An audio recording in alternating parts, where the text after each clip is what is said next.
मेरी आंखें सीधा हेवन में खुली और मैं जब स्वर्ग में गया तो मैंने ये चीज देखी, सामने मेरे एक गेट है, बहुत बड़ा गेट है और वो खुल नहीं रहा। तो मैंने उससे कहा कि खुल जा खुल जा खुल जा, खुला नहीं। मैंने कहा यीशु के नाम में खुल जा, तो वो खुल गया। तो वहां पे जो थे वो एंजल्स मैंने देखे, और जब एंजल्स मैंने देखे तो मतलब मैं बहुत हैरान हो गया कि हम सोचते हैं कि जैसे कार्टून्स वगैरह में देखते हैं कि छोटी छोटी परियां होती हैं, ये सारी चीजें शायद वैसे ही एंजल्स, पर वैसे ही नहीं थे एंजल्स। एंजल्स जो थे वो बहुत ही ज्यादा मतलब, और सिंहासन के पास मैंने देखा कि एक बहुत बड़ा सिंहासन लगा हुआ है और जिसके पास एंजल्स क्या है, वर्शिप कर रहे हैं। और वर्शिप करने के दौरान क्या है, वो लाइट ही वहां पे मैंने देखी। मैंने ये आवाज सुनी वहां से आई, और वो बहुत भारी और हैवी आवाज थी जिससे पूरा हेवन जो था वो कांप उठा। वो थी कि तो उस समय जीसस की एंट्री होती है। तो जीसस मेरे पास आते हैं, उन्होंने मेरे यहाँ पे हाथ रखा और मैंने उनकी जब हाथों की जो कीलें उन्हें लगी थी तो मैंने वो निशानों से पहचाना कि ये मेरे प्रभु यीशु मसीह ही हो सकते हैं और कोई नहीं हो सकता। और उन्होंने मुझे कहा,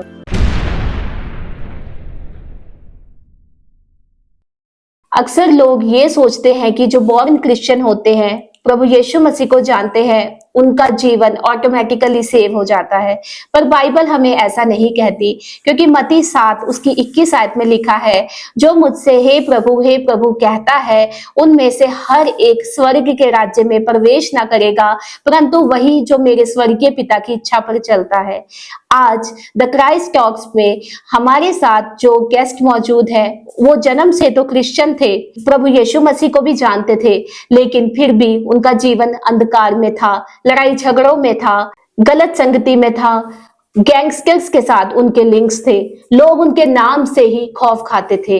लेकिन जब उन्होंने जाना कि मैं तो एक क्रिश्चियन हूं, मेरा जीवन ऐसा क्यों है, क्योंकि उनके जीवन में परमेश्वर की शांति नहीं थी। जब उन्होंने ये फैसला किया कि वह प्रभु यीशु मसीह के वचनों पे चलेंगे, उनकी आज्ञाओं को मानेंगे, तो परमेश्वर ने उनको उन गलत संगति से, उन बुरे कामों से, उन पापों से छुड़ाया ही नहीं, बल्कि आज वो प्रभु के एक अभिषिक्त दास हैं और प्रभु की सेवा कर रहे हैं। तो चलिए वेलकम करते हैं पास्टर गौरव इजराइल सेठी जी का। पास्टर जी, आपका बहुत बहुत वेलकम है हमारे इस पॉडकास्ट में। जी, जय मसीह की। तो हम चाहते हैं कि आप सबसे पहले व्यूअर्स को बताएं अपने बारे में कि आप कहां से हैं और कहां पे सेवकाई करते हैं। सबको जय मसीह की। मेरा नाम पास्टर गौरव इजराइल सेठी है और मैं जलंधर का रहने वाला हूँ। मैं जलंधर में ही मिनिस्ट्री कर रहा हूँ और खुदा बहुत अच्छे से मुझे ग्रो कर रहे हैं, मिनिस्ट्री में आगे बढ़ा रहे हैं। जी पास्टर जी, जैसा कि आपने बताया था कि आप बॉर्न क्रिश्चियन हैं, लेकिन फिर भी आपके जीवन में बहुत ज्यादा लड़ाई झगड़े थे, आपके गैंगस्टर के साथ लिंक थे, आपका जीवन वैसा नहीं था जैसा बाइबल हमें वो जीवन व्यतीत करने के लिए बताती है। तो आप बताइए कि आपका अभी अभी आप प्रभु के दास हैं, उससे पहले आपका जीवन कैसा था? हाँ जी, ऐसा ही है सिस्टर, जैसे कि अभी आपने बोला कि मेरी जो पुरानी लाइफ थी वो बहुत ही ज्यादा एक डिप्रेशन के अंडर थी, बहुत ही ज्यादा ऐसी थी कि जैसे कि कह दे कि मुझे देख के कोई कह नहीं सकता था कि मैं क्रिश्चियन हूँ। मेरा स्कूल टाइम जो है वो बहुत ही ज्यादा डिफिकल्ट रहा है मेरे लिए, क्योंकि मैं जो था, मेरे लिंक जो थे वो गैंगस्टरों के साथ थे और मेरा लड़ाई झगड़े करने में इतना मतलब मेरे दिमाग 24 घंटे उस चीज को सोचता था कि मैंने कैसे करना है। मैंने सॉन्ग सुनने सेकुलर की, तुम्हें मार दिया जाएगा, तुम्हें काट दिया जाएगा, ऐसे सॉन्ग मैं सुनता था और उसकी वजह से मेरी जो मेंटालिटी थी वो मेरी मेंटालिटी ही वैसी होगी। तो मेरी लाइफ टोटली जो कह दे कि एक क्रिश्चियन जो लाइफ होती है वो उसके ऑपोजिट चल रही थी।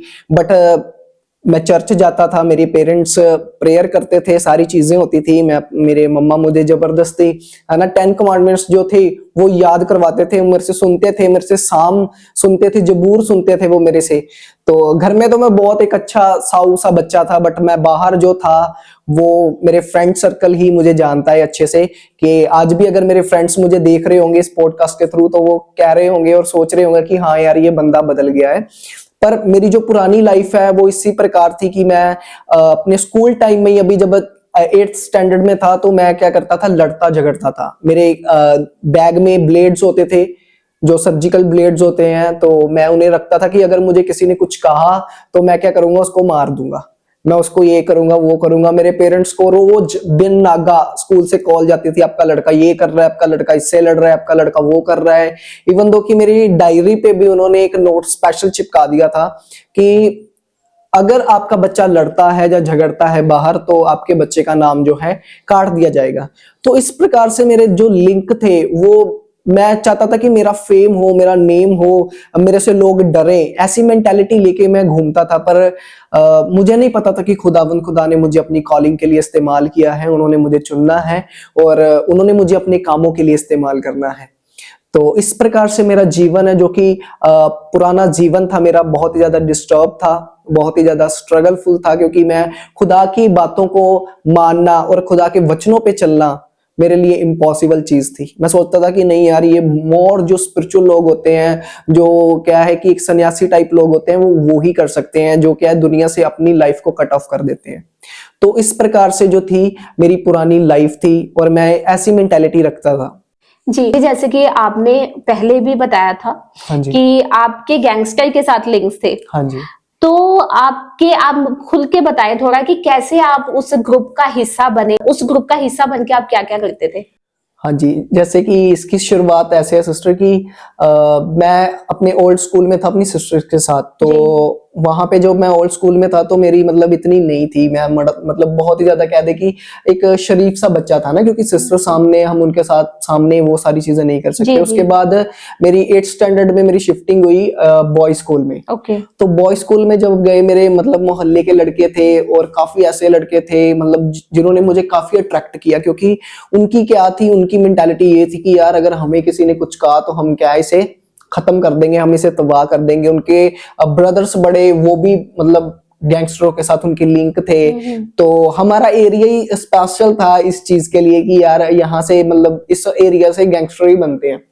तो मैं ये चीजें जब उनको देखता था तो मुझे बड़ी अच्छी होती थी। तो मेरा जब मैं मूवीज वगैरह भी देखता था तो मेरा एक शौक था जो कि बहुत अच्छा शौक मैं उस समय समझता था कि मेरे पास ना गन होनी चाहिए।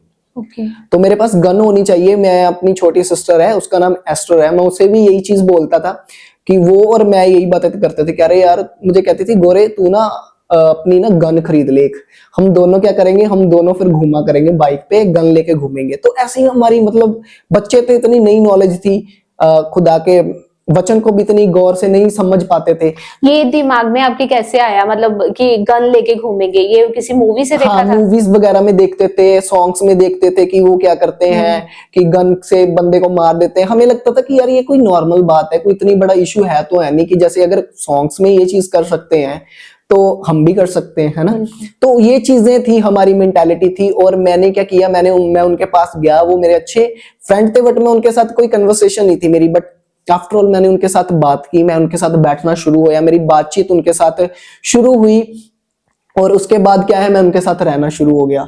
और हमने क्या बनाया, हमने एक डिसीजन लिया कि हम क्या है, एक जैसे होते हैं कॉलेज में एक प्रधानगी होती है ना, कि हम इस कॉलेज के प्रधान हैं। हमने सोचा यार नई कॉलेज में जब जाएंगे तब की बात है, 4 साल अभी पड़े हैं, हम क्या करेंगे, हम स्कूल से शुरू करते हैं ये चीज। तो हमने स्कूल से ही ये चीज शुरू की जी। कि यार हम ना अपना एक ग्रुप बनाते हैं जो कि करेगा लुधियाना के जितने भी स्कूल्स होंगे उनमें क्या है, हमारा जो ग्रुप है वो जाके लोगों की हेल्प करेगा, मदद करेगा। ऐसी मेंटालिटी बच्चे हैं, करना शुरू हो गया। बट हमें नहीं पता था कि हम इतना ज्यादा उसमें सक्सेसफुल हो जाएंगे। तो अगर हमारे स्कूल में लड़ाई हो रही है तो कोई दूसरे स्कूल का बच्चा हमें कॉल कर रहा है, यार मैं आपके ग्रुप का बंदा हूं, आप आओ मेरे लिए और मेरे लिए लड़ो, तो हम उनके साथ लड़ने जाते थे। तो ऐसी हमारी मेंटालिटी थी। और हम स्कूल में भी इतना मतलब लड़ते झगड़ते थे, कोई किसी की भी लड़ाई होनी, मेरे प्रिंसिपल ने मुझे बुला लेना कि ये जाओ उसको बुला के लेके आओ, पक्का उसकी वजह से कुछ हुआ है। तो ऐसी मेरी लाइफ थी। और अब उसके बाद जो थी, मैंने मतलब एक बड़े गैंगस्टर थे हमारे उधर ही रहते थे, तो उनका बड़ा नाम है अभी, तो मैं उनका नाम नहीं मेंशन करना चाहता। तो उनके साथ मेरी क्या है, मेरे लिंक हो गए। और उन्होंने मुझे फर्स्ट टाइम मेरे हाथ में जब गन पकड़ाई तो मुझे बड़ी खुशी हुई। मैंने कहा यार लाइफ की पहली अचीवमेंट तो मैंने अब हासिल कर ली है, अब मैंने क्या है और चीजें भी करनी शुरू करनी है। तो इस प्रकार से मेरी लाइफ जो थी वो क्या है कि ये चीज सोचती थी कि अगर मैं एक गैंगस्टर बन जाऊं तो मैं क्या हूं, एक लोगों की लाइफ में अपना ऐसा इम्पैक्ट डाल सकता हूं कि लोग मेरे से डरेंगे, लोग मेरे से खौफ खाएंगे। मैं जिस मर्जी दुकान पे जाके बैठ जाऊंगा तो लोग क्या है मुझे प्रेज करेंगे कि यार बंदा आया, उसके लिए है ना ये सारी चीजें लेके आओ। तो मैं ऐसी लाइफ चाहता था, सीरियसली मैं आपको ये बताऊं, मैं पास्टर नहीं बनना चाहता था, मैं ऐसी लाइफ चाहता था। बट मेरी मदर फादर मुझे हमेशा ये चीज बोलते थे कि तू जब तूने होना था तो मैंने गॉड के साथ प्रॉमिस कर लिया था कि मैं क्या करूंगी, मैं तुझे डेडिकेट करूंगी। तो हमें तेरी कमाई, हमें तुम्हारी इनकम नहीं चाहिए, हमें सिर्फ ये चाहिए कि तू खुदा की मिनिस्ट्री कर और ये चीजें छोड़ दे। पर उस समय जब बच्चा नई नई इस चीज में जाता है तो वो किसी की नहीं सुनता।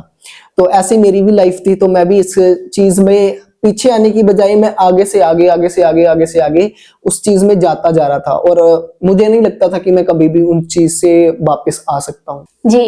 अ, अभी आप गैंगस्टर के साथ ज्वाइन भी हो गए थे और आपको सब जानने भी लग गए थे, आपके नाम से डरने भी लग गए थे, लोग कहीं पे लड़ाई झगड़ा होता था कॉल भी करते थे। तो इसके बाद आपकी सारी जो मन की डिजायर थी वो पूरी हो रही थी। यस। तो फिर इसका आपकी लाइफ पे क्या इम्पैक्ट पड़ा? आपकी इच्छाएं तो पूरी हुई, क्या वो शांति थी आपके अंदर? यस सिस्टर, कि ऐसा था कि मेरी लाइफ में शांति तो बिल्कुल नहीं थी। मुझे, हाँ, मैं जो अचीव करना चाहता था मैंने वो अचीव कर लिया। एक स्टेटस जो कि बैडल स्टेटस था, मैं उन सारी चीजों को मैंने अचीव कर लिया। बट आफ्टर ऑल मेरी लाइफ में अगर बात करें शांति की, अगर पीस की, तो वो मेरी लाइफ में जो था एम्प्टी एम्प्टी था। मेरी लाइफ पूरी खाली हो चुकी थी, है ना। कि मेरे दुश्मनी ऐसे ही बढ़ गई कि जैसे हम लड़ने झगड़ने जाते थे। और एक बंदा था, लड़का था वो, तो मैं नहीं जानता था कि उसके भी लिंक हो सकते हैं आगे, तो हम उसके साथ लड़ने गए।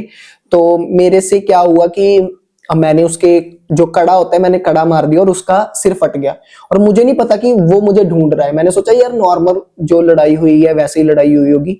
तो वो क्या है, गन लेके मेरे पीछे पड़ गए कि हमने इसे क्या है मारना है। मेरे फ्रेंड्स ने मुझे बताया कि तू अंडरग्राउंड हो जा। मैं अपने फादर साहब से बहुत डरता था। मैंने ये कहा कि नहीं, मैं घर पे नहीं ये चीजें बता सकता। और इवन दो कि आज भी मेरी फैमिली को ये चीजें नहीं पता, शायद आज इस पॉडकास्ट को सुन रहे होंगे तो उन्हें पता चल गई होंगी कि हाँ यार मेरे बच्चे ने ये सारी चीजें की हैं।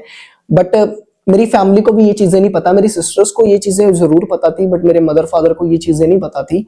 और मैं, हमारे स्कूल के बाहर ही एक गली होती थी जिसे प्रेम गली कहते थे, और वो बहुत ही ज्यादा, मतलब उसमें कोई आता जाता नहीं था। तो मैं उस गली से जा रहा था, अकेला था मैं। तो मैं कोई सामान लेने जा रहा था, तो उस गली से जब मैं जा रहा था तो उन्होंने सामने से मुझे पकड़ लिया कि अब हम तुझे मारेंगे। तो उन्होंने क्या किया, उन्होंने गन लाके मेरे मारने की कोशिश की कि हम इसे खत्म कर देते हैं। तो बट पता नहीं क्या हुआ, उनकी जो गन थी वो चली नहीं। और उन्होंने क्या किया, अपनी गन से मेरे यहाँ पे मारना शुरू कर दिया। मुझे पकड़ा लोगों ने और एक ने मेरे यहाँ मारना शुरू शुरू कर दिया। अभी भी मेरे यहाँ पे निशान है।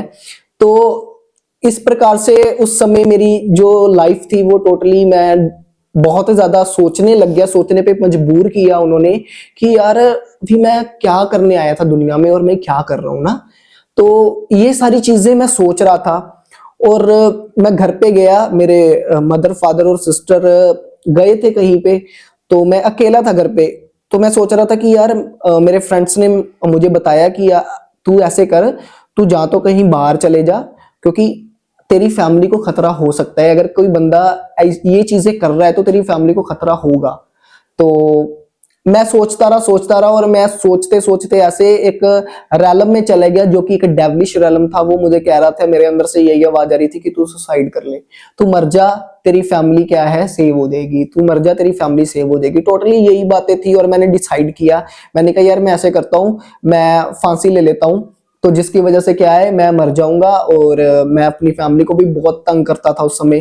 तो मैं सोचता था कि यार मेरी फैमिली को भी खुशी मिलेगी, और मेरी जो दुश्मनी है, अब मेरे जो ऐसे ग्रुप के साथ मेरी वैर पड़ गए हैं उनसे भी, ठीक है, मैं बच पाऊंगा, मैं शायद सेव हो पाऊंगा उससे। तो एक थॉट मेरे, जो मैं मानता हूं कि खुदावंद की आत्मा ने दिया, पवित्र आत्मा ने दिया कि तू एक बार प्रार्थना में बैठ। तो मैं सोच, शैतान मुझसे फिर बात कर रहा है, घर पे मैं अकेला हूं और शैतान मुझसे फिर बात कर रहा है कि नहीं, अब कुछ नहीं हो सकता, अब बात बहुत ज्यादा बढ़ चुकी है।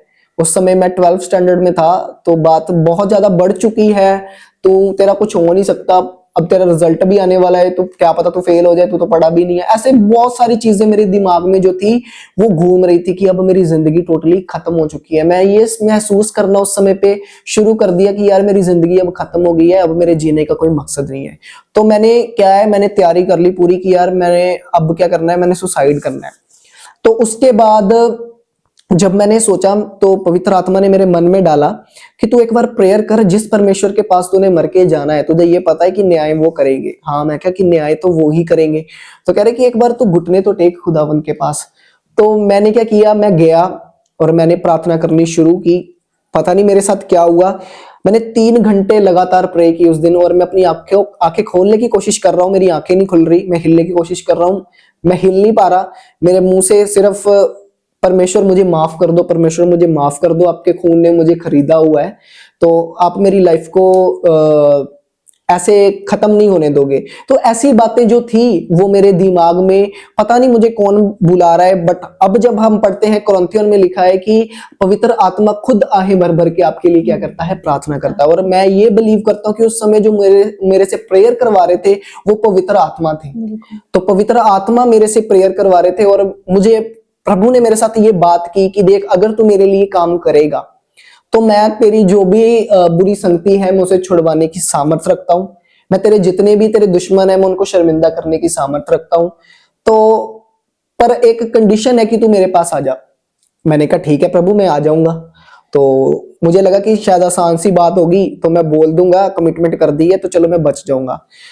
तो अचानक मेरी आंखें खुल गई, सारी चीजें होंगी, सब कुछ नॉर्मल हो गया, एक अलग सी शांति मेरी लाइफ में आई। और जब मैं रात को सोया, मॉर्निंग उठा, तो मैं उन लोगों से मिल रहा था, मुझे खुद भी ये बात पे बिलीव नहीं होता, जो एक समय में मेरे दुश्मन थे। वो मेरे साथ हैंडशेक कर रहे हैं, मुझे पूछ रहे हैं, और वो बंदा जिसने मेरे साथ ये किया वो मुझे कह रहा था सॉरी, गलती होगी यार, कि हमने ना पता नहीं लगा हमें कि तू है कि कोई और है, अब तो कोई रिएक्ट मत करना हमारे लिए। तो ऐसी बातें, मतलब मैं सोच के हैरान हूं यार, हो क्या गया दुनिया को कि मेरे लिए पूरी दुनिया बदल गई। पर मैं ये नहीं उस समय पे समझ पाया कि वो मेरा खुदा है, जिंदा परमेश्वर है, जो दुनिया को भी बदलने की सामर्थ रखता है। अगर वो परमेश्वर हमसे प्यार करते हैं तो वो क्या करते हैं, दुनिया को बदलने की भी सामर्थ रखते हैं। तो इस प्रकार से मैं देख रहा था। और अब अगर मैं वचन में उस चीज को पढ़ता हूं तो वचन में तिमोथी, 2 तिमोथी में लिखी है ये बात कि प्रभु ही मन फिराव का मन देते हैं, और उस समय उनको भी मन फिराव का मन दिया जो मेरे दुश्मन थे, और मुझे भी मन फिराव का मन दिया, और मैंने क्या है, अपने आप को चेंज किया। और उसके बाद जब मैं देखूं तो मैंने सोचा कि नहीं, अब मैं खुदा की सेवा करूंगा, खुदा ने कमिटमेंट की है और मैं भी कमिटमेंट करूंगा अपनी पूरी। तो मेरी लाइफ में उसके बाद फिर से वही स्टेज आ गई कि मैं कॉलेज गया, बीए करनी मैंने शुरू की। तो मेरे फ्रेंड्स मुझे कह रहे हैं नहीं, अब हमने क्या करनी है, कॉलेज की प्रधानगी लेनी है, हमारा बचपन से ये ड्रीम था, अब हमने पूरा करना है। तो मैंने मना कर दिया, मैंने 1 साल बीए की, मैंने वहां से स्किप किया, और मैं घर पे बैठ के मैंने कहा मम्मी मैंने नहीं पढ़ना कि ये सारी चीजें हो रही हैं। तो उसके बाद मुझे कह रहे कि मम्मा पापा ने बोला कि तू पढ़ने में अच्छा है, तू ऐसी स्टडी कर जो वो सब ना कर पाए, तेरे पीछे ना आ पाए। तो मैंने बीसीआईटी इंजीनियरिंग करनी शुरू कर दी, कंप्यूटर सॉफ्टवेयर इंजीनियरिंग करनी शुरू कर दी। और मैं करता जा रहा हूँ, करता जा रहा हूँ। लास्ट सेमेस्टर जब था मेरा उसका, तो परमेश्वर ने मेरे साथ बात की, तो उन्होंने मुझे कहा कि क्या तू सही कर रहा है। तो मैंने कहा हाँ मैं सही कर रहा हूँ। मैंने कहा आफ्टर ऑल मेरी डिग्री के बाद मेरी 1.5-2 लाख रुपया सैलरी होगी, तो मैं इससे अच्छा मेरे लिए और क्या हो सकता है। तो प्रभु कह रहे नहीं, जो तूने मेरे साथ कमिटमेंट की थी क्या तू वो पूरी कर रहा है। तो उस समय मैं थोड़ा शांत हो गया, मैं सोच रहा था कि यार, कि हाँ मैंने खुदा से वायदा किया था पर अब मैं उसे पूरा नहीं कर पा रहा। तो मैंने कहा खुदा आप क्या चाहते हो। खुदा कह रहे इसे छोड़ दे स्टडी को। मैंने कहा ये तो बहुत डिफिकल्ट होगा मेरी फैमिली के लिए भी, मेरे लिए भी, क्योंकि एक सेमेस्टर रह गया, एक सेमेस्टर कुछ भी नहीं होता कि मैंने 2.5 साल निकाल लिए हैं, सिर्फ 6 मंथ बच गए अब, और इसमें है ना क्या होगा। तो नहीं, प्रभु कह रहे हैं मुझे, मैं तुझे डिग्री कराऊंगा, मैं तुझे ग्रेजुएट करूंगा, मैं तुझे अनपढ़ नहीं रखता, पर मैं चाहता हूं कि तू मेरी सेवा करे। मैंने कहा ठीक है। कुछ कॉलेज में ऐसी बात हुई कि मैंने कॉलेज को स्किप कर दिया। तो मेरे टीचर मुझसे कह रहे हैं कि तुझे क्या हो गया है। तो मैंने कहा कि नहीं मेरा मन नहीं है पढ़ने को। तो मेरे फैमिली मेंबर भी यही कह रहे कि लगता है तुझसे कुछ नहीं होगा, तुझसे कुछ नहीं होगा लाइफ में, तू हमारा नाम ही खराब करेगा। बहुत सारी चीजें थी जो मैंने सुनी, काफी रिजेक्शन फेस की, पर मुझे ये पता था कि मैं परमेश्वर के लिए कर रहा हूँ और परमेश्वर एक ना एक दिन मुझे कहीं जरूर लेके जाएंगे। तो ऐसे ही हुआ बिल्कुल। तो मैंने अपनी फुल टाइम मिनिस्ट्री में देनी शुरू कर दी, मैंने प्रेयर लाइफ बढ़ाई, मैंने 1 साल की फास्टिंग रखी। 1 साल की फास्टिंग रखते मैंने 12 घंटे प्रेयर करने का रिकॉर्ड बनाया, 12 से 14 घंटे मैं दिन रात प्रेयर में बैठा रहता था, दिन रात प्रेयर में बैठा रहता था। पेरेंट्स जाते थे कहीं, मैं नहीं जाता था। पेरेंट्स कहते हैं कि प्रेयर करने जानी है, मैं बोलता था कि आप चले जाओ, मैंने नहीं जाना, मैं अब अपनी प्रेयर में हूँ। तो मैंने पूरी 1 साल की फास्टिंग की और 1 साल अपनी लाइफ को पूरा क्या है आइसोलेट कर लिया। और आइसोलेट करने का मुझे ये रिजल्ट हुआ कि जो चीजें परमेश्वर मुझसे चाहते थे, अब मैं वो सारी चीजें कर पा रहा हूँ। तो जैसे कि मैं आपको बताना चाहता हूँ कि मेरी जो ना डिग्री है, जो मेरी ग्रेजुएशन थी, वो रुक गई थी। प्रभु ने मुझे एक अच्छे बाइबल कॉलेज में मेरी एडमिशन करवाई। और उस कॉलेज जाने से पहले ही मेरे पास प्रभु ने इतनी कलीसिया जोड़ दी लुधियाने में कि कम से कम मेरे पास 50 लोग आते थे एक वीक में। और उनकी टेस्टमनी सबकी बड़ी, किसी को सोराइसिस चंगा हो रहा है, किसी की रसोलियां निकल रही हैं, किसी को कैंसर ठीक हो रहा है, किसी का मतलब पूरी बेड पे है कि बस मरने की सिचुएशन है, नॉर्मल जाके प्रेयर की है, वो चंगे हो रहे हैं। तो ऐसी टेस्टमनियां उनकी थी। और मेरा बहुत ही ज्यादा क्या इंटरेस्ट जो है, जब हमें किसी चीज से मोटिवेशन मिलती है तो क्या है, हम कहते हैं कि नहीं यार अब मैं अच्छे है ना रास्ते पे जा रहा हूँ। तो ऐसी मेरी भी होगी कि यार नहीं, अच्छा खुदा मेरे से ये चीजें चाहते थे और इन सारी चीजों को खुदा ने मेरे द्वारा क्या करना था, सॉल्व करना था। और ऐसे करते करते करते करते मेरा जो है प्रभु में जो पहला कदम है, जैसे वचन में लिखा है कि तुम मेरे लिए 1 कदम बढ़ाओ, मैं तुम्हारे पास 10 कदम आऊंगा। और मेरा 1 कदम जो था वो बढ़ चुका था। इस प्रकार से मैंने अपने पास्ट को छोड़ के प्रभु के पास आने का ये मेरा पहला कदम था। जी, आपने बताया कि आपने प्रेयर लाइफ में 1 साल पूरा दे दिया, तो हाँ इस जी। दौरान आपको कोई अद्भुत दर्शन हुआ परमेश्वर का, जिसके बारे में आप बात करना चाहते हैं? हाँ जी सिस्टर, जैसे कि मैं आपको बताना चाहता हूँ कि जैसे मैं प्रेयर में बढ़ा, मैं प्रेयर में बैठता था और मुझे स्पिरिचुअल गिफ्ट मिलने शुरू हो जी। गए। तो जब मुझे मिला, मैं रात को बैठा खुदावंद की हुजूरी में, तो मेरे अंदर से एक आवाज थी कि तूने बहुत कुछ ले लिया है, बहुत सारे स्पिरिचुअल गिफ्ट्स तेरे पास हैं, क्या तू प्रभु यीशु मसीह को देखना चाहता है? तो ये बात अगर सामने है तो कौन ही नहीं देखना चाहता ना प्रभु यीशु मसीह को। तो मैंने कहा हाँ मैं देखना चाहता हूँ। मैंने पवित्र आत्मा को बोला कि आप जो भी है मेरी मीटिंग फिक्स करो, मैं चाहता हूँ। तो वो मुझे कह रहे कि तूने पूरी होल नाइट प्रेयर करनी है। मैंने कहा ठीक है। तो 40 फास्टिंग मैंने फिर दोबारा रखी। तो मैंने फास्टिंग शुरू की, डे नाइट फास्टिंग शुरू की और मैं रात को प्रेयर पे बैठ गया। सुबह मैं सोता था, रात को मैं प्रेयर करता था। तो 39 डे तक भी कुछ नहीं हुआ, मुझे कुछ नहीं दिखा। मैं सोच रहा था यार मैं क्या ऐसी हवा में थोड़ी बातें कर रहा हूँ शायद, कि यार शायद ये चीजें क्या हो रही हैं कि इतने टाइम हो गया अभी तक कुछ हुआ ही नहीं। 40 डेज था और मैं फिर दोबारा प्रार्थना में बैठा। मैंने कहा प्रभु कुछ हुआ तो है नहीं है, पता नहीं अब आगे भी क्या कुछ होगा कि नहीं, बट नहीं, उस दिन कुछ हुआ। मैं प्रार्थना में बैठा हूँ, तो मैं अपनी सिस्टर्स को भी लेके प्रार्थना में बैठता था। तो वो क्या करती थी, 12 बजे तक वो सो जाती थी, पर मैं पूरी रात प्रे करता था। हमारा एक ही रूम था, तो हम उसमें ही सोते थे, मैं और मेरी सिस्टर्स। तो ऐसा हुआ कि मैं प्रार्थना कर रहा हूँ तो मेरी बॉडी जो क्या है वो गिर गई। तो मेरी सिस्टर ने मुझे देख लिया कि इसको क्या हो गया है। तो जब मेरी आंखें खुली तो मेरी आंखें सीधा हेवन में खुली और मैं जब स्वर्ग में गया तो मैंने ये चीज देखी कि सामने मेरे एक गेट है, बहुत ह्यूज गेट है, बहुत बड़ा गेट है। तो मैं उसे देख पा रहा हूँ और वो खुल नहीं रहा। तो मैंने उसे कहा कि खुल जा खुल जा खुल जा, खुला ही नहीं। मैंने कहा यीशु के नाम में खुल जा, तो वो खुल गया। तो एंजल्स आए मुझे लेने के लिए, तो उन्होंने मेरा वेलकम किया। तो वो मुझे सीधा पकड़ के परमेश्वर पिता के सिंहासन के पास ले गए और वहां पे कुछ नहीं था, सिर्फ एक बहुत बड़ी रोशनी थी एक सिंहासन के ऊपर। तो वहां पे जो थे वो एंजल्स मैंने देखे। और जब एंजल्स मैंने देखे तो मतलब मैं बहुत हैरान हो गया कि हम सोचते हैं कि जैसे कार्टून्स वगैरह में देखते हैं कि छोटी छोटी परियां होती हैं, ये सारी चीजें शायद वैसे ही है एंजल्स, पर वैसे ही नहीं थे एंजल्स। एंजल्स जो थे वो बहुत ही ज्यादा मतलब कह दे कि बॉडी बिल्डर टाइप और इतने ज्यादा स्ट्रांग दिख रहे थे। और उनकी हाइट कम से कम 12-12 फीट ऊंची और 15-15 फीट ऊंची। तो मैं उनके सामने ऐसा लग रहा था कि जैसे कोई कीड़ा चल रहा है। तो ऐसे वो एंजल्स थे और उनके बड़े बड़े पंख थे। तो मैं सोच के हैरान हो रहा था कि यार ये मैं कहाँ पे आ गया हूँ। मुझे डर भी लग रहा था कि यार कि क्या हो रहा है मेरे साथ। मुझे समझ नहीं आ रहा था कि उस समय की क्या हो रहा है। उस समय मुझे वो परमेश्वर के सिंहासन के पास लेके गए और सिंहासन के पास मैंने देखा कि एक बहुत बड़ा सिंहासन लगा हुआ है और जिसके पास एंजल्स क्या है वर्शिप कर रहे हैं। और वर्शिप करने के दौरान क्या है, वो लाइट ही वहां पे मैंने देखी। मैंने ये चीज बोलता कि मैंने उन्हें फिजिकल फॉर्म में वहां पे देखा, क्योंकि बाइबल में हमेशा यूज होती है कि गॉड के हाथ है, पैर है, बट मैंने उन्हें इस फॉर्म में नहीं देखा। मैंने उन्हें एक लाइट फॉर्म में देखा, जो उनका कोई भी आकार नहीं है। जैसे बाइबल हमें बताती है कि जो परमेश्वर है वो निराकार परमेश्वर है, उनको किसी आकार में हम ढाल नहीं सकते हैं। तो मैंने क्या है, उन्हें किसी फॉर्म में नहीं देखा कि उनके जो हाथ होंगे या पैर होंगे। सिर्फ मैंने ये आवाज सुनी, वहां से आई, और वो बहुत भारी और हैवी आवाज थी, जिससे पूरा हेवन जो था वो कांप उठा। वो थी कि ये कौन है।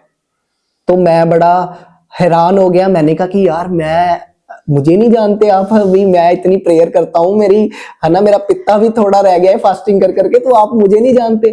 तो कुछ नहीं आवाज आई। मैं रो रहा हूँ उस जगह पे कि यार अब मुझे कौन है ना जानेगा। मैं तो फिर गलत किसी को मान रहा था, या किसी गलत है ना चीज की प्रेज कर रहा था।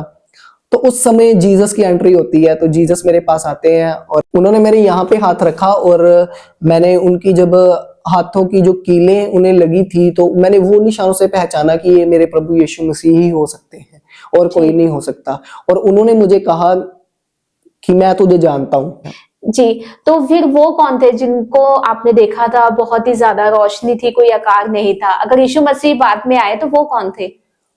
मेरी अकॉर्डिंगली मैंने उस समय परमेश्वर पिता को देख रहा था, जो कि एक बहुत ही बड़े सिंहासन पे बैठे हुए जी। थे, अपने होली प्लेस पे बैठे हुए थे। आई थिंक मेरे अकॉर्डिंगली वो परमेश्वर पिता ही होंगे, यहोवा। यहोवा पिता, जी। कि जिन्हें मैं उस समय देख रहा था, और जो मुझे ये चीज बोल रहे थे, हु आर यू। ओके। हाँ जी। ओके, फिर उसके आगे क्या हुआ? उसके आगे उन्होंने जब मुझे उठाया, मैं रो रहा था, उन्होंने मुझे अपने गले के साथ लगाया और मुझे यही चीज बोली कि बाप, ये मेरा बेटा है, ये मेरा इज़राइल है, ये मेरा गौरव इज़राइल है। तो उन्होंने उस समय जो थी, एंजल्स बहुत खुश हुए, एंजल्स ने अपनी ट्रम्पट बजानी शुरू कर दी। तो मुझे बहुत अच्छा लगा कि नहीं यार, अच्छा ये मुझे जानते हैं। तो वचन में साफ साफ करके ये लिखा है कि परमेश्वर और हमारे बीच में सिर्फ एक ही बिचौला है, जो कि है प्रभु जीसस। यीशु मसीह। जी। ठीक है। तो बिना प्रभु यीशु मसीह के हमें कोई भी नहीं जानता। पिता तक नहीं पहुंच सकता। अगर हम कहें कि नहीं, मेरा परमेश्वर के साथ लिंक होना जरूरी है, पिता के साथ लिंक होना जरूरी है, तो शायद हम उसमें भी गलत हो जाएंगे। अगर हम कहें कि नहीं, हम एंजल्स के थ्रू या किसी और के थ्रू पिता से संपर्क कर सकते हैं, तो हम उसमें भी शायद गलत हो जाएंगे। पर अगर हम ये चीज सोच रहे हैं कि हम प्रभु यीशु मसीह के साथ लिंक होके जा रहे हैं, तो बाइबल साफ साफ करके बता देती कि प्रभु यीशु मसीह के बिना कोई भी आपको हेवन का एक्सेस नहीं दे सकता। जी, यहाँ पे मैं आपसे एक बात पूछना चाहती हूँ कि मैंने कुछ लोगों से मैं मिली हूँ, हाँ जी। जिन्होंने ये बोला है कि मेरा डायरेक्ट पवित्र आत्मा के साथ कनेक्शन है, हाँ जी। जीसस के साथ नहीं, पवित्र आत्मा के साथ, या फिर हम परमेश्वर के साथ कनेक्शन रखते हैं। ओके। तो क्या ये सही है अकॉर्डिंग टू बाइबल? नहीं, अकॉर्डिंग टू बाइबल ऐसी कोई बात नहीं है कि अगर आपका पवित्र आत्मा के साथ लिंक है। मैं एक बाइबल ट्रेन स्टूडेंट हूँ, जी। तो मैंने बाइबल ट्रेनिंग की है, ग्रेजुएशन हूँ मेरी बाइबल में।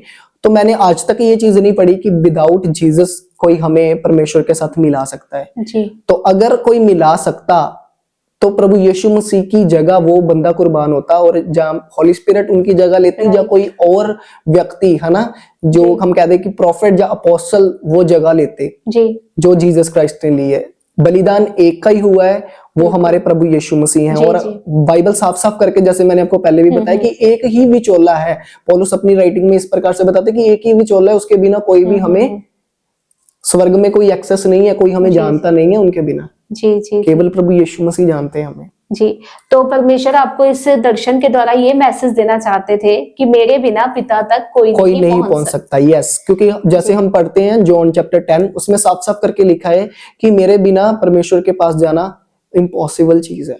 जी, तो इस दर्शन में आप प्रभु यीशु मसीह से मिले, आपकी 40 फास्टिंग जो आपने की थी, उसका भी फल आपको मिला मुझे। उसके बाद क्या हुआ? कैसे लाइफ चेंज हुई फिर? उसके बाद मेरी लाइफ बहुत अच्छी चेंज हो गई, और मैं अपनी बॉडी में वापिस आया। और मेरी सिस्टर मुझे कह रहे हैं सुबह उठ के कि तुझे रात को क्या हुआ था। मैंने कहा कि कुछ नहीं। कह रहे, मैं समझ गई कि क्या है, क्योंकि मेरी फैमिली को एंजल्स दिखते थे उस समय। कि जो एक्सेस था एंजल्स का, उन्हें टोटली विजिबल होता था। इवन दो कि मेरे फ्रेंड जो मेरे साथ प्रार्थना करने आते थे, उन्हें भी ये चीजें दिखती थी कि हाँ कि गौरव के साथ काफी एंजल्स जो हैं उनकी प्रेजेंस हमेशा रहती है।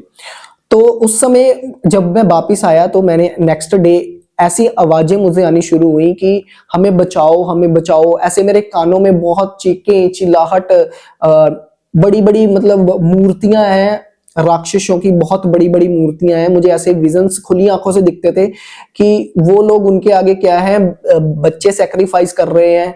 बहुत सारी चीजें ऐसी हैं, गलत चीजें उनके सामने हो रही हैं, ड्रिंक उनके सामने की जा रही है। तो ऐसी चीजें मैं सोच रहा था कि प्रभु ये क्या है। प्रभु के मुझे ये कहते थे कि ये लोग हैं जिन्हें तूने बचाना है मेरे जी। लिए। तो मैं ये सारी चीजें सोचता था कि प्रभु मेरे में इतनी एबिलिटी नहीं है कि मैं ये सारी चीजें करूं। आपने जो चीजें मुझे कहा थी कि अपना लाइफ सेट कर ले, मैंने कर लिया, अब आगे मुझसे कुछ नहीं होगा। प्रभु मुझे कहते हैं कि जिसे मैंने चुना है उसके लिए मैंने अपने आप वो सारी चीजें ठहराई हैं जो उसने करनी है। तो मैं उन सारी चीजों के लिए प्रार्थना करता था। रात को मेरी डेविल के साथ फाइट होती थी प्रेयर में, तो मुझे डेविल के बहुत सारे दूत दिखाई देते थे रात को कि यार इतने सारे दूत हैं, और मैं क्या उनकी फाइट एंजल के साथ करवाता था। जी, जैसा कि आपने बताया कि आपकी लाइफ में जो भी एक्सपीरियंस हुए, आपने जब बाइबल को पढ़ा आपने जाना कि ये तो बाइबल में लिखा है, हाँ जी। क्योंकि परमेश्वर अपने वचन के द्वारा ही काम करते हैं। तो आपने बताया था कि आप म्यूजिक भी लिखते थे, सॉन्ग्स लिखते थे, और अभी भी आप लिखते हैं। तो हाँ जी। दोनों में क्या डिफरेंस है? अब पहले किस तरह के सॉन्ग लिखते थे, अब किस तरह के लिखते हैं? यस, ये बड़ी फेमस बात थी मेरे लिए, क्योंकि मेरे फ्रेंड्स जो मुझे जानते थे, मुझे प्यार करते थे, वो मेरी राइटिंग के कारण थी। और मैं जैसी मेरी मेंटालिटी थी, मैंने आपको बताया कि मैंने है ना कि गन कल्चर के सॉन्ग जी। लिखने, लड़ाई झगड़े के सॉन्ग लेने के, तुझे ये कर देंगे, तुझे वो कर देंगे, ये ऐसे सॉन्ग मैं लिखता था। और मेरे फ्रेंड्स मुझे मेरी वॉइस को सुनने के लिए, मुझे सुनने के लिए स्पेशल मुझे क्या है बुलाते थे कि हम मतलब कभी कहीं जा रहे हैं, कभी कहीं। और टिकटॉक उस समय बड़ा फेमस जी। था, मैं टिकटॉक पे सॉन्ग गाता था और मुझे ओके। बड़ी थी। और मैं स्टेजों पे भी गाने शुरू कर दिया मैंने। तो मेरे फ्रेंड मुझे बहुत मतलब कहते थे, मोटिवेट करते थे कि नहीं तू एक दिन बड़ा तकड़ा सिंगर बनेगा, जी। ये करेगा वो करेगा। तो पर उसका मुझे कोई बेनिफिट नहीं था, मुझे पता नहीं था उस समय, मुझे अच्छा लग रहा था, बट उस समय मेरा कुछ ऐसा नहीं था। तो उसके बाद क्या हुआ, जब मैं अब खुदावंद खुदा के सॉन्ग लिख रहा हूँ, तो मुझे क्या है, मुझे बड़ी खुशी मिलती है कि मेरे सॉन्ग सुन के कोई लोग डिलीवर हो रहे हैं, कई जी। लोग अपना मन फिराव कर रहे हैं, कई लोग जो डिप्रेशन में बैठे हैं वो सॉन्ग सुनेंगे और क्या है वो प्रभु को याद करेंगे, है ना। कि इस समय अगर क्रिश्चियनिटी को हम बोले कि अगर वर्शिप एक फर्स्ट चीज हम बताते हैं ना, जैसे बाइबल भी जरूरी है और वर्शिप भी जरूरी है। तो वर्शिप, अब जब मैं वर्शिप के सॉन्ग लिखता हूँ, और मेरा सॉन्ग भी रिसेंटली आया है कि ओके। क्रिसमस पे सॉन्ग आया था, तो वो चीजें मुझे बड़ी ज्यादा मोटिवेट करती है कि नहीं यार, एक समय था कि ये जुबान और ये हाथ कुछ गलत लिख रहे थे, बिल्कुल। अब ये टाइम है कि खुदा के लिए हम कुछ कर रहे हैं ना। मेरी जुबान और मेरे हाथ, सारी चीजें खुदा के लिए डेडिकेट हो गई हैं। जी, जी। तो इसमें बस ये अंतर है कि वो चीजें हम क्या है, एक डेवलिश किसी रैलम के लिए हम क्या है उसे प्रेज कर रहे हैं कि नहीं, दुनिया में क्या करो, दुनिया में सिर्फ नफरत फैला दो, अपना गन कल्चर फैला दो। बट अब क्या है, हम परमेश्वर का प्रेम दूसरों को क्या है बांट रहे हैं। तो जी। ये चीजें हैं। जी, जैसा कि आपने अपनी गवाही में बताया कि आप जो मूवीज में देखते थे, हाँ आप जी। रियल लाइफ में करना चाहते थे। आप पंजाबी सॉन्ग सुनते थे, हाँ जी। उसमें गन वगैरह को देखते थे, हाँ आप जी। वैसा ही लाइफस्टाइल भी चाहते थे। हाँ जी। तो जब से मैंने प्रभु यीशु मसीह को अपना उद्धारकर्ता ग्रहण किया है, तो मैं बॉलीवुड सॉन्ग्स नहीं सुनती। बॉलीवुड सॉन्ग्स गलत नहीं है, मतलब कि सॉन्ग के लिरिक्स हमें देखते हैं वो Yes. कैसे हैं, तो हम सुनते ही नहीं है एक्चुअली, बिल्कुल ही बंद ही कर दिया है। तो लोग मुझे ये कहते हैं कि आप क्यों नहीं सुनते, आप अपने दिमाग में मत बिठाओ। अभी मैं आपसे ये पूछना चाहती हूँ कि सॉन्ग हो या मूवी हो, वो किस तरह से हमारी लाइफ को इफेक्ट करती है? अगर बात करें सिस्टर आज के सॉन्ग्स की, तो आज के सॉन्ग्स हम देख सकते हैं कि मोस्टली जो है वो गन कल्चर से लोडेड है ना, कि Right. तुझे मार देंगे, तुझे उठा लेंगे, बिल्कुल। जहाँ की है न्यूडिटी से लोडेड है वो सारी चीजें। तो और आज के टाइम में जो है कि परमेश्वर को लोग अपने सॉन्ग में गालियां दे रहे हैं ना। एक सॉन्ग था कि मेरी वारी लगदा है रब्बा सुत्ता रह गया, है ना, इदा ऐसे जो सॉन्ग है, तो वो क्या है, हमें क्या है एक एथिस्ट बनाने पे मजबूर कर देते हैं, हम एक नास्तिक इंसान बनाने पे मजबूर बिल्कुल। करते हैं कि गॉड नाम की चीज कोई एग्जिस्ट नहीं करती, हम्म। जो हो रहा है भाई अपने बलबूते पे हो रहा है, ठीक है। तो एक थ्योरी है ये कि गॉड ने हमें बना के छोड़ दिया है और उसके बाद गॉड का हमारे साथ लेना देना नहीं है। तो आज वो थ्योरी जो है सबसे ज्यादा पॉपुलर है, ये जो हमारे बॉलीवुड या अपने हॉलीवुड या अपने बॉलीवुड सॉन्ग्स हैं, इनमें ये चीजें बहुत ही ज्यादा क्या है लोगों को दिखाया जा रहा है। और मैं यही कहता हूँ कि ये एक डेविलिश ट्रैप है कि कैसे गॉड के लोगों को कैसे अपनी ओर अट्रैक्ट किया जाए। तो मोस्टली क्या है आज के समय में कि हमने क्या है नागिनी खा ली, उसने ये कर लिया, हमने इतनी दारू पी ली, हमने 4 बोतल पी ली, हमने 10 बोतल पी ली। तो ये अगर कोई छोटा बच्चा सुनेगा तो वो भी ये चीजें जैसे मैं एक समय में सोच रहा था, वो भी सेम वैसे सोचेंगे कि यार कभी ना 4 बोतल भी पीनी है, या कभी 5 बोतल भी पीनी है, या कभी नागिनी क्या होती है वो भी देखनी है ना। ये सारी चीजें हैं। तो अगर मैं ये चाहता हूं कि हम अगर वर्शिप सॉन्ग सुन रहे हैं, कई ऐसे सॉन्ग भी हैं जो सुनने वाले, जैसे पंजाबी बोलियां होती हैं ना, वो एंजॉय करने के लिए अच्छी है, उसमें कोई भी गलत चीजें नहीं बोली जाती थी, वो एक कल्चर था हमारा। और अगर हम बात करें कि कुछ हमने हमारे जो मैरिज वगैरह पे चलते हैं कि जैसे सॉन्ग आते हैं, मुझे आज भी पता है कि मैं जो पहले सुनता था कि जैसे 2 दिल मिल रहे हैं, ये ऐसे सॉन्ग जो होते हैं, तो वो क्या है हमें अपने जो लवर के लिए होते हैं, जो हमारा हस्बैंड है, जो हमारी वाइफ है, उसके लिए इमोशन एक्सप्रेस करने का एक जरिया है। तो वो जब हम बाइबल में पढ़ते हैं सॉन्ग ऑफ सुलेमान में ऑलमोस्ट वो चीजें मेंशन है। तो आई थिंक वो चीजें सही हैं, बट इतनी भी हद तक नहीं कि हम उसकी वीडियो है। एक्चुअल में ये चीज होती है कि चलो सॉन्ग से ही हो गया, आगे उसकी वीडियो को ऐसे बना दिया जाता है कि लोग उसे एंजॉय करते हैं, उसमें न्यूडिटी इतनी भर दी जाती है। बिल्कुल। तो ये सारी चीजों से बचना है। हमने कुछ भी चीज, मैं नहीं मना करता कि आप सुनो या ना सुनो, देखो वो एक पर्सन की विल है। हमारे खुदा ने सबको फ्री विल दी है, तो हम कौन होते किसी को अपनी मुट्ठी में करने वाले, है ना। तो जिसने सुनना है सुनिए, बट हमें ये चीज नॉलेज में अपने रखनी है कि वो हमारे लिए क्या इम्पैक्ट देती है हमारी लाइफ में। क्या वो हमारे लिए, अगर हम सोच रहे हैं कि यार ये सॉन्ग सुन लिया, क्या वो हमें पैसा दे रहा है, क्या वो हमें शांति दे रहा है, क्या वो हमें साल्वेशन देगा वो सॉन्ग। तो ये चीजें अगर वो सारी चीजें दे रही हैं, तो मैं चाहता हूं कि वो सॉन्गों को सुनो, सबसे ज्यादा हमें वही सॉन्ग सुनने चाहिए अगर ये सारी चीजें दे रही हैं। अगर वो सारी चीजें, ये सॉन्ग नहीं वो सारी चीजें दे रहे, तो हमें थोड़ा उनसे परे कर लेना चाहिए, मुंह फेर लेना चाहिए उनसे। मेरी ये सोच है। जी, क्योंकि जो सॉन्ग हम सुनते हैं वो हमारे थॉट्स को क्रिएट करता है, हमारी इमेजिनेशन को क्रिएट करता है, फिर हम उसको गाने लग जाते हैं। जब हम बोलते हैं, बाइबल में लिखा है जो तू बोलेगा तेरे साथ वही होगा। अगर हम नेगेटिव बोलेंगे तो हम नेगेटिविटी हमारी लाइफ में आएगी। तो परमेश्वर का वचन कहता है कि तुम पवित्र बनो जैसा कि मैं पवित्र हूँ। हमें पवित्रताई हर चीज में दिखानी है, जो हम करते हैं, जो हम बोलते हैं, जो हम सुनते हैं। तो अभी आपने बताया था कि आप गैंगस्टर्स के साथ आपके लिंक्स थे। तो आजकल के भी यंगस्टर्स है जिनको बहुत कूल लगता है लड़ाई झगड़ा, कुछ भी बात हुई, चल ठीक है उस चौंक दे आपां मिलदे हां, 5 बंदे मैं लियावांगा, 5 बंदे तू लिया, ठीक है आपां लड़ाई करते हैं ते आपां देखदे हां, एक दूजे नूं हराने हां, ऐदा ही हुंदा है। तो आप इस बारे में क्या कहना चाहते हो उन लोगों के लिए कि ये मतलब कि ये क्यों लोग इस ऐसे लड़ाई झगड़ों में फंस जाते हैं? बताइए कि क्यों जो यंगस्टर्स है इतना ज्यादा उनके अंदर ये क्रेज चल गया है कि वो लड़ाई झगड़ों में इन्वॉल्व रहते हैं, गली मोहल्लों में खड़े रहते हैं, 5-6 जो उनके फ्रेंड्स होते हैं वो खड़े हो जाते हैं, लड़कियां छेड़नी या गुंडागर्दी करनी, ये तो आजकल का रिवाज ही हो गया है। तो इसके बारे में आप क्या कहना चाहते हैं? हाँ जी, मैं ये बोलना चाहता हूँ कि हाँ ये चीजें बहुत गलत है, और ये ट्रैप ऑफ डेविल है कि डेविल ये चाहता है कि हम क्या है इन सारी चीजों को करें। क्योंकि जब एक बंदे की लाइफ खराब होती है ना, तो डेविल के दूत जो हैं वो बहुत एंजॉय करते हैं कि हमने क्या है प्रभु से उनकी जो एक रूह थी हमने छीन ली, ठीक है। और जब बाइबल इस प्रकार से बताती है कि जब कोई बंदा प्रभु को स्वीकार करता है तो स्वर्ग में क्या होता है, जश्न होता है। तो दोनों तरफ जश्न हो रहे हैं। अब ये बंदे पे डिपेंड करता है कि उसने उसको जो हमारा क्रिएटर है उसके लिए जश्न का काम करना है कि उसके लिए जो हमारा दुश्मन है ना। तो अगर हम बात करें, जैसे कि आपने कहा कि आज की जो यूथ है वो सारी चीजें कर रहा है, हाँ बिल्कुल मेरे साथ कई लोग ऐसे हैं जो आज भी ये सारी चीजें कर रहे हैं, और मैं उन्हें यही सारी चीजें बोलता हूँ कि नहीं, ये चीजें नहीं करनी चाहिए, क्योंकि मैं ये सारी चीजें करके वापिस आया हूँ। मैं कोई ये नहीं कह रहा कि अगर आप मेरे से पर्सनल भी ये बात पूछेंगे तो मेरे पास बहुत सारे हैं कि शायद हम पूरा दिन भी पॉडकास्ट करते जाएं तो इतने एक्सपीरियंस है कि वो खत्म नहीं होंगे।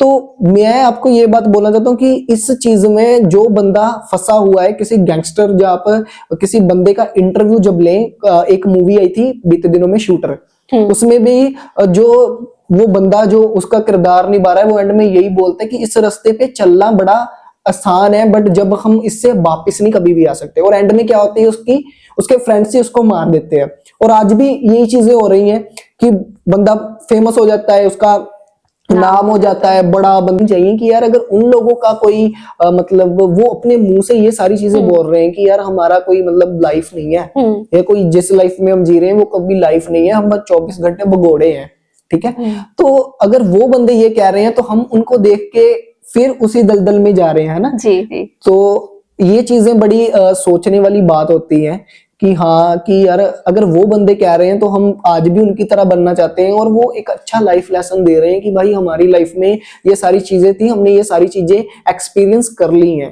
तो वो इसलिए आगे अपने जो भाई होते हैं या जो भी उनके फ्रेंड सर्कल है या लोग हैं उन्हें ये बताना चाहते हैं कि आप क्या करो, ये चीजों में ना जाओ। और मैं भी अभी ये चीजें कई बार रोड पे बहुत सारी चीजें हो जाती हैं, बट मैं अपने आप को हमेशा शांत रखता हूँ, मैं चिल रखता हूँ अपने आप को कि नहीं यार मैंने किसी से लड़ना झगड़ना नहीं है, क्योंकि बहुत मुश्किल से मुझे प्रभु ने मेरी जिंदगी को बदला है। मैं फिर दोबारा अपनी लाइफ को उस रास्ते पे नहीं लेके जाऊंगा।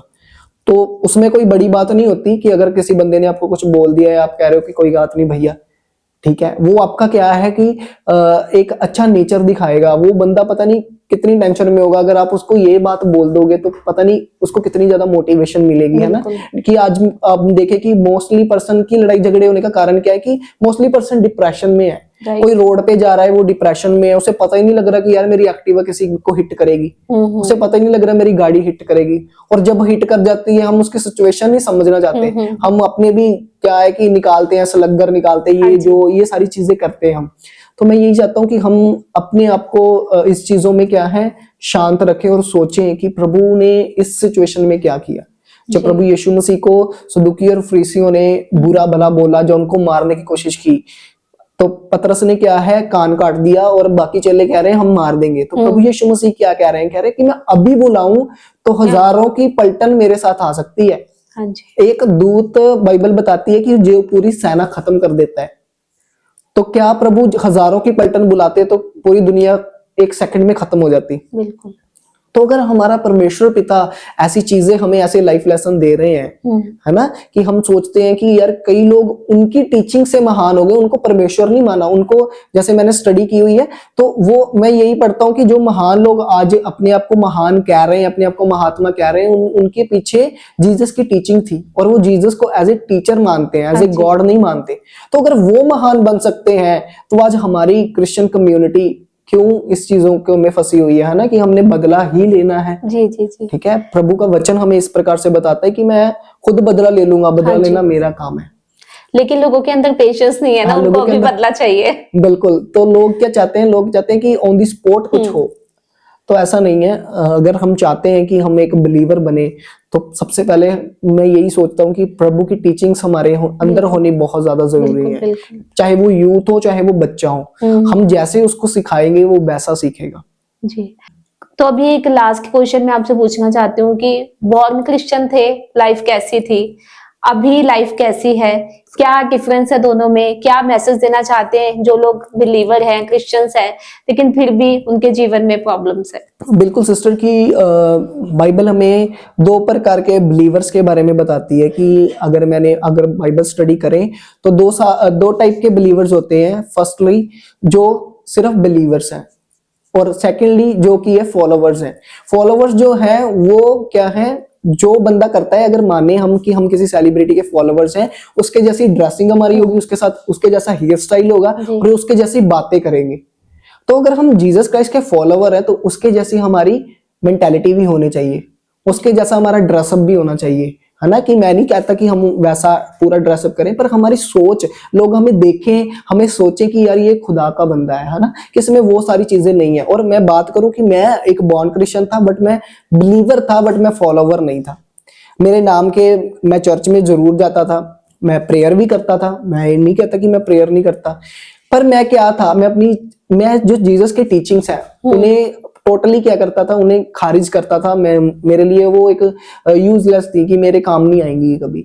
बट अब मैंने ये चीजें जब प्रभु की जो टीचिंग्स है उन्हें अपनी लाइफ में डालना शुरू किया है, उनसे अपनाना शुरू किया है, तो मेरी जिंदगी जो क्या है, खुदा ने, मैं एक खाक में पड़ा हुआ इंसान था जिसको खुदा ने एक ऊंचा दर्जा दिया है सोसाइटी में, एक अच्छा पास्टर का टैग दिया है। पास्टर का टैग लेना बहुत बड़ी बात है मेरे लिए, मुझ जैसे पापी के लिए तो बहुत बड़ी बात है। तो एक पास्टर का टैग दिया है। तो ये चीजें हैं कि एक बिलीवर और एक फॉलोवर में जमीन आसमान का फर्क होता है। कि जी। हम कहते हैं कि नहीं बिलीवर स्वर्ग में जाएंगे, नहीं बिलीवर स्वर्ग में नहीं जाएंगे, फॉलोवर स्वर्ग में जाएंगे। वचन में लिखा है कि जो अंत तोड़ी वफादार रहेगा वो ही मेरे साथ क्या है, स्वर्ग राज्य में जी। प्रवेश करेगा। जी। तो अंत तोड़ी क्या होता है? अंत तोड़ी का मतलब ये नहीं कि आप कहीं भी जा रहे हो और कुछ भी कर रहे हो तो उसके बाद भी हमारी साल्वेशन पक्की है, नहीं। हमें उसके लिए एक अच्छा बिलीवर बनना पड़ेगा। और जो कोई एक अच्छा बिलीवर बन जाता है और रोज खुदावंत की टीचिंग को फॉलो करता है, हमारी जो टीचिंग होती है उसमें उसका नाम है सेंटिफिकेशन। रोज हम उस सेंटिफिकेशन प्रोसेस से निकल रहे हैं तो हमारी साल्वेशन कभी लूज नहीं हो सकती।